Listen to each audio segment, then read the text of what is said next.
Seguinte, galera, eu pensei de verdade muito se eu ia falar sobre isso aqui. Tá balançando pra caramba, peraí. Seguinte, pensei muito se eu ia falar sobre isso aqui, mas resolvi falar porque seria egoísmo da minha parte não compartilhar uma coisa que eu sei que pode agregar na vida de muita gente. E pode ser pretensioso da minha parte também falando que isso vai agregar alguma coisa, mas devido a experiências anteriores e feedback de muita gente, mensagens e tudo mais, eu sei que pode sim agregar na vida de muita gente mesmo. Depende dos olhos que você enxerga as coisas, mas enfim. O que rolou? Não sei se dá pra ver, tô de Tipoia. Mais uma vez, Eduardo Correia, de Campo Grande, do Pantanal. Rompemos o bíceps, mais uma vez. Dessa vez foi o outro lado. Esse aqui já é operado já. Então, como eu não gosto de assimetrias, né? Temos o outro lado agora para ficar igual. Ainda não operei. Amanhã eu tenho consulta. Eita, devagar demais. Amanhã eu tenho consulta com o especialista. Já deu o exame já certinho, que tá rompimento total do tendão do bíceps. Então é cirúrgico, não tem pra onde fugir. Mas o que a gente vai fazer?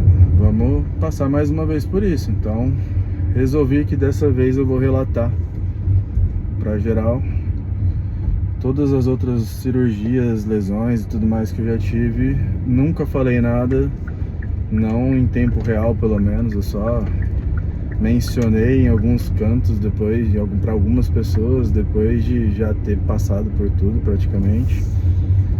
Então agora eu vejo o quanto que a gente falar sobre as nossas vulnerabilidades, sobre as coisas que acontecem na nossa própria vida, pode agregar valor na vida dos outros, pode motivar, pode ajudar. Se você está passando por um momento difícil da vida, se você está estagnado por alguma razão, esperando o momento certo para começar a dar um passo para evoluir, seja em qualquer direção, seja no seu trabalho, seja para treinar, para emagrecer, para qualquer coisa que você queira construir, que você está esperando o momento certo, ou se tem alguma coisa acontecendo na sua vida que você se pergunta por que que isso está acontecendo, por que que comigo, por que tudo dá errado, ou qualquer coisa do tipo, lamentações, reclamações.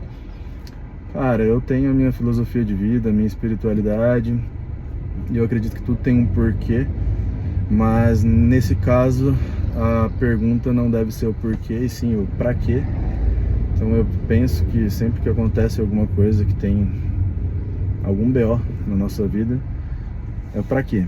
Pra que isso aconteceu? Pra que eu devo mudar na minha vida? O que eu devo olhar de forma diferente? O que eu posso fazer diferente em relação às coisas? Você olha diferente, tenta ter uma visão mais de fora do que você costuma enxergar sempre. Que nem agora, lesionei o bíceps quando eu tava voltando a treinar, mais uma vez, e aí? Vou chorar? Talvez, pode chorar também, né? Só que hoje em dia, graças a Deus, eu tô muito mais tranquilo em relação a isso. Eu sei que eu vou perder o shape pra caramba, eu nem tô com tanto shape, já tem mais de 10 dias que eu tô sem treinar, mas é o processo. A vida é assim, é feita de altos e baixos. Então, ou a gente lida com os baixos, ou você vai viver no baixo, porque não tem o que fazer. Já aconteceu, não aconteceu? Então aconteceu, tem que lidar com a situação, tirar o melhor proveito possível, se possível agregar algum valor ainda nisso, que eu acredito que sempre tem alguma coisa que pode ser agregada com as adversidades que acontecem na nossa vida. Então é saber realmente olhar de outros ângulos. Então, quando a gente para de só ver o lado negativo, para de olhar para o problema, a gente começa a enxergar as soluções. E muitas vezes a gente vê que a solução de um problema que foi criado esporadicamente, aconteceu alguma coisa na sua vida, pode ser a solução de muitos outros problemas que você estava procrastinando ou que você não estava enxergando. E tudo depende do ponto de vista. Então é nossa função, nossa missão enxergar os caminhos que a gente tem. E aí, filho, vai pro seu lado. Enfim, a gente tem a opção de olhar o problema ou de olhar para a solução. Geralmente, realmente, a solução vai ser muito escancarada na nossa cara, contanto que a gente não fique reclamando do que aconteceu e perguntando, por que comigo? Por que aquilo? E eu me incluo muito nisso, tá? Porque quando eu rompi o peito a primeira vez lá para 2018, 2019, eu fiquei muito no cocô. Acabou comigo, mas foi realmente depois que todo o BO rolou, que aconteceu muito problema, não foi só a lesão, não foi só a cirurgia, foi atraso, foi problema na justiça de liberação e tudo mais, do convênio, que não vem ao caso agora também. Mas no fim foi o que mudou muito todas as áreas da minha vida. Eu já falei com algumas pessoas, já falei em algumas coisas sobre isso, já falei no YouTube sobre isso.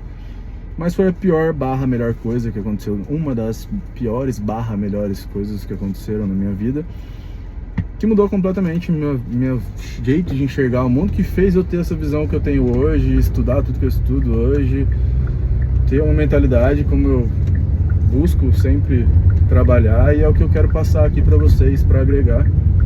E é justamente por isso que eu tô fazendo esse vídeo, porque eu sei que essa mentalidade que eu tenho hoje em relação às coisas que acontecem, positivas e negativas, não é a mentalidade que eu tinha nem um pouco há 10 anos atrás, sei lá quantos anos atrás, 5 anos atrás, 6 anos atrás.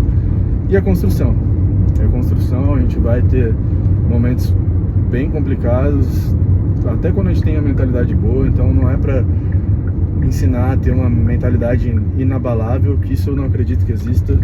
Não existe mente inabalável. Todo o contexto da nossa vida pode sim abalar, e o que importa é como você vai lidar com essas coisas que abalam. Então não é ficar no chão, você vai cair, todo mundo vai cair, todo mundo vai ter momentos pesados demais. Então, se falar que existe uma mentalidade inabalável, só psicopata, cara. Porque se você tem coração, você vai ser abalado sim por muita coisa. Se você tem família, filho, tem coisas que vão ser muito mais pesadas. Agora, quando é sobre nós, é muito mais tranquilo da gente lidar. Não que seja tranquilo, tá? Mas cada vez vai ficando mais fácil de reagir de uma forma mais consciente. Então a gente sente igual, mas a gente aprende a controlar a ação depois do sentimento, com o sentimento. Não deixa o sentimento paralisar a ação. Então começa a diminuir a reatividade, de ficar reclamando, porque você acaba perdendo muito tempo quando você é reativo. Então você só se estressa, é aquele negócio, você tem 2 trabalhos. Se você só se estressar com alguma coisa que você não tenha controle, você vai ter o trabalho de se estressar, e depois o trabalho de se desestressar, e depois o trabalho de resolver. Então vamos pular. Já sabe que tem um problema, o que eu posso fazer em relação a ele? O que eu posso tirar de lição? Mas independente da lição ou não, como eu posso contornar esse problema e resolver? Ponto. O primeiro ponto é esse. Depois, se você aprender a olhar para a solução em vez do problema, já é o primeiro passo dado. Depois você vai começar a aprender a tirar lições.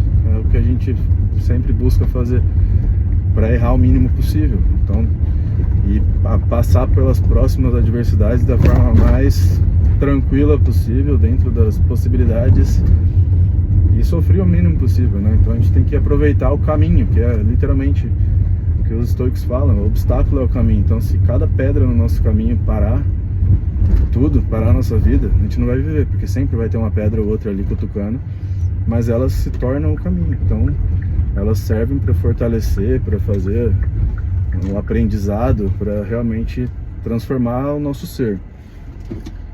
Nós temos a escolha de nos transformar e nos tornarmos uma pessoa melhor e mais forte mesmo, que suporta as adversidades e contorna cada vez mais rápido. Ou a gente pode ficar olhando pro negativo, reclamando e etc. Depois eu continuo o vídeo, vou buscar meu moleque, mas é isso.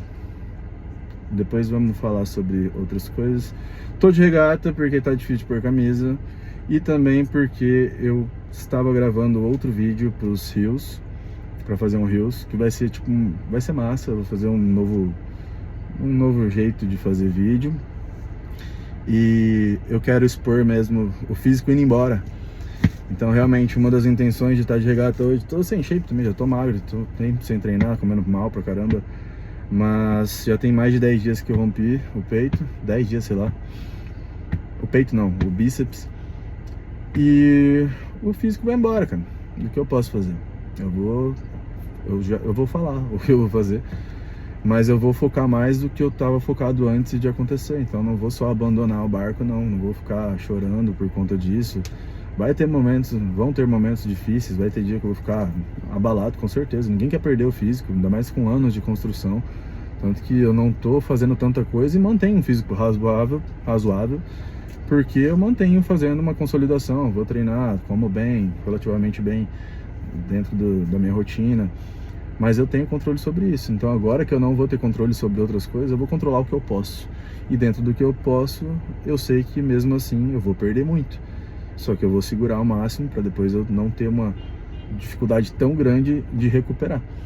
E vou relatar algumas coisas para vocês verem que, independente da situação que você tá, a gente pode fazer alguma coisa. A gente tem controle sobre o que temos controle. Só que a gente tem que parar de ficar perdendo tempo com o que não está no nosso controle. Quando a gente para de perder tempo com o que está fora de controle, a gente tem tempo para fazer o que é necessário para a solução. Então larga um pouco o problema, olha para o problema, vê a situação inteira e vai resolver. Vê qual que é a solução e vai atrás. E o resto vai se resolver sozinho. Dicotomia de controle. É nóis, beijo. Vou buscar o moleque.